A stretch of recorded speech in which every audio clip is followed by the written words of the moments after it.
अस्सलाम वालेकुम। ज़फ़र इकबाल लिखते हैं कि खामोशी अच्छी नहीं, इनकार होना चाहिए। ये तमाशा अब सरे बाज़ार होना चाहिए। ख्वाब की ताबीर पर इसरार है जिनको अभी, पहले उनको ख्वाब से बेदार होना चाहिए। डूब कर मरना भी उसलूबे मोहब्बत हो तो हो, वो जो दरिया है तो उसको पार होना चाहिए। अब वही करने लगे दीदार से आगे की बात, जो कभी कहते थे बस दीदार होना चाहिए।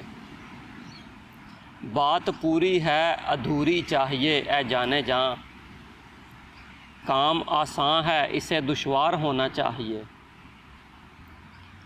दोस्ती के नाम पर कीजिए न क्यों कर दुश्मनी, कुछ न कुछ आखिर तरीक़ेकार होना चाहिए। झूठ बोला है तो कायम भी रहो उस पर ज़फ़र, झूठ बोला है तो कायम भी रहो उस पर ज़फ़र। आदमी को साहिबे किरदार होना चाहिए, आदमी को साहिबे किरदार होना चाहिए। शुक्रिया।